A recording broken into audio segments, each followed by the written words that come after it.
We're here at the 2019 CROI. We're here in Seattle.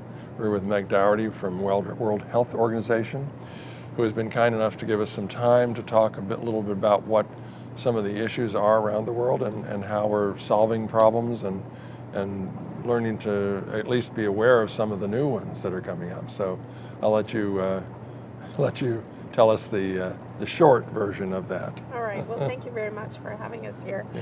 And I think for WHO, it's always a pleasure to come to the CROI and to also speak with you and your audience, because it's really important that we can give out a message about what we're doing globally, as well as what's going on with some of the hot research or the new innovations that are coming out of CROI. Mm-hmm. So we're always excited to see how we can take some of that great science and put it into policies and guidelines that can be implemented for the 37 million people who are living with HIV. Mm-hmm. So some of the good news in HIV would be that we've had now for several years targets to reach 90% of people who know their status, 90% of them on treatment, and then a 90% viral load suppression for people taking antiretroviral therapy. And I think we're seeing around the world that there's greater amount of achievement of these targets. And you heard already, and probably have heard in the news about the pop-out study that has shown that one can reach the 90-90-90 targets, as we call them, but yet we still have a little bit of ways to go. You have to work your butt off to get there. Yes, you have to work hard. So I think we're learning that we can test people pretty well. We have lots of innovations in how to test people's. HIV self-testing is a way to try to reach men and try to reach adolescents and try to reach people who may not normally test. We have lots of options for treatment globally. And I'll get back to that later, but we are seeing more people needing to be re-engaged in care as the epidemic matures and programs mature.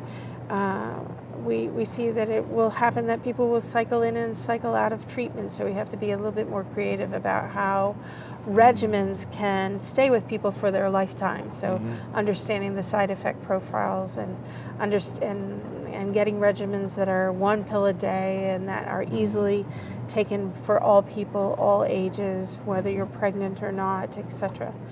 And lastly, for viral load suppression, I think we're doing pretty well in the viral load suppression, but maybe having viral load suppression at whatever it would be, 82% coverage or so is not enough to stop the epidemic from continuing.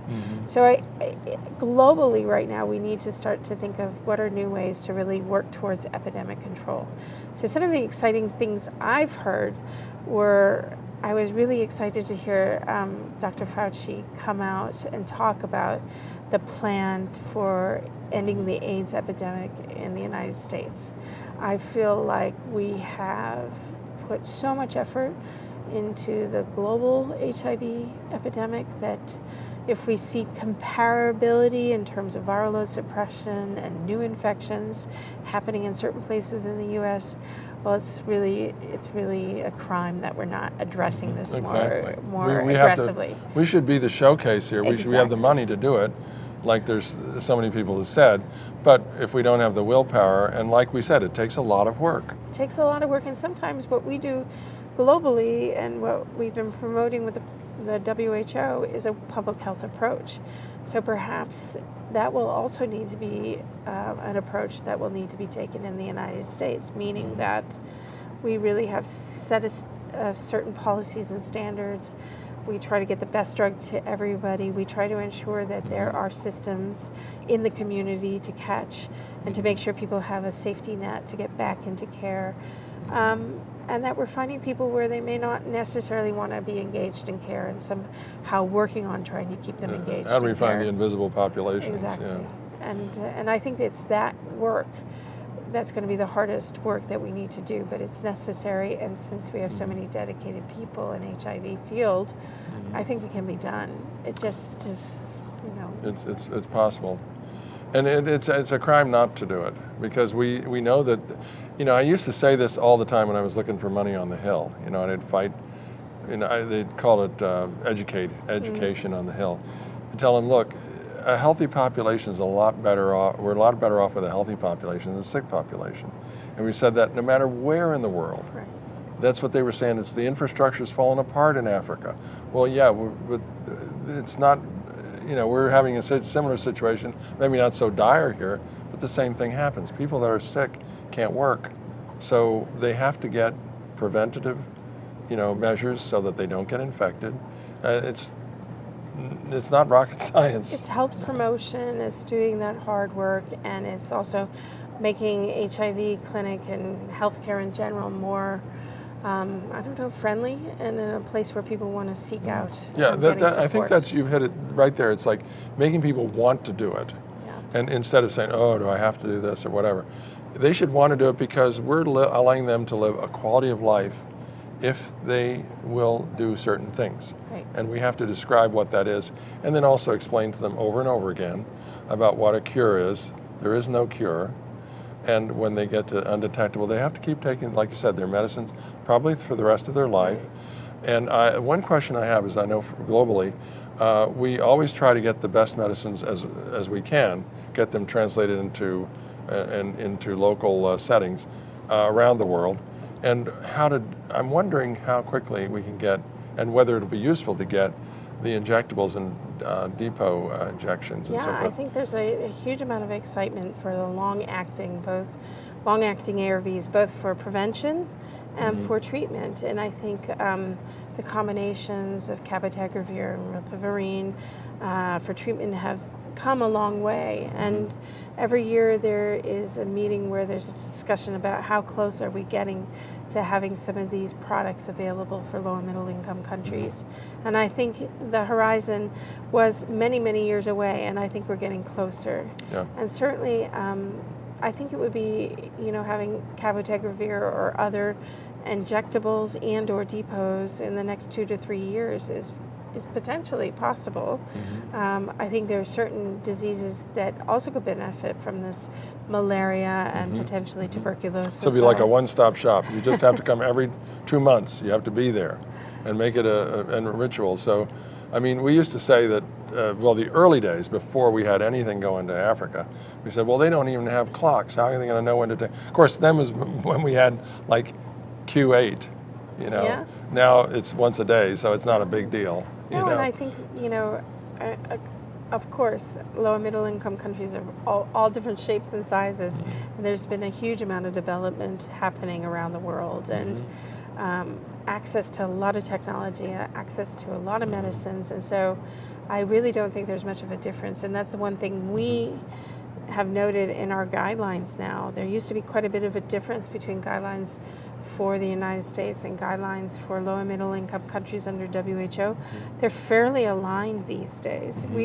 Most countries in low and middle income countries may not have the same extent of different ARVs to call upon, but the key ARVs that are doing the most work, the ones that contain dolutegravir, the ones that contain efavirenz, the ones that are most durable. The ones that are most durable are there and available around the world.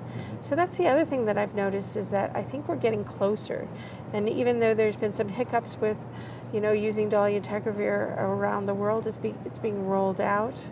And I do think that that's a similar standard of care of using integrase inhibitor in first line that you would find in Europe, that you would find in Seattle, that you would find in South Africa. And so that's exciting as well. So, I do think that things have changed quite a bit. And so we'll start to see some innovation in terms of drug delivery, and I would say within the next 5 years, hopefully we'll start to see it in a more broader use. The only place that's really a bummer is Eastern Europe and Russia, which there's got to be something done there, because it's really disappointing what we learn continually. And there are examples in St. Petersburg where there's been initiatives taken by by Bill Clinton and Bill and Melinda Gates Foundation, and they were able to navigate that political scene to show the demonstration that it could be done. And if they can't see the reason why they should embrace this, it's hard to imagine. I think you're hitting the head on the nail on the head, except, as we would say, it's really about political will. Yeah. And it's about being, certainly, Russia can take care of its people. Yeah, it can. And I think it's about political will and being able to ensure that there's access to medicines, that there's policies that are liberally allowing people to access treatment. They've done an excellent job with pediatrics and mother-to-child transmission. So it should be quite easy to translate that into taking care of the rest of the population. Yeah.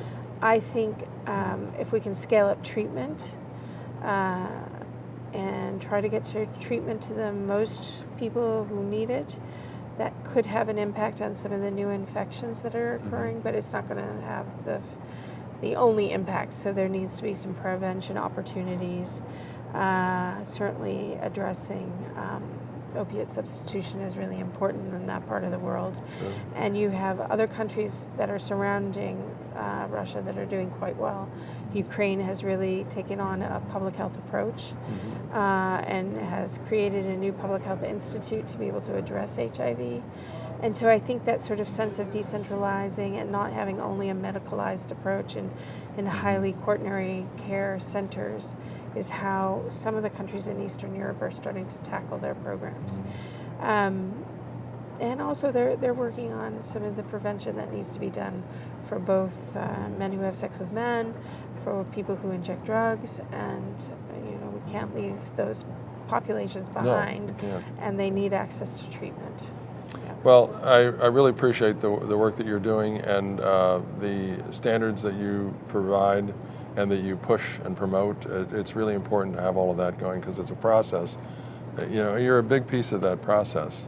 So we appreciate it very much. We try to do our part. Thank you very much. Thank you. Thank you for your work. Thank you.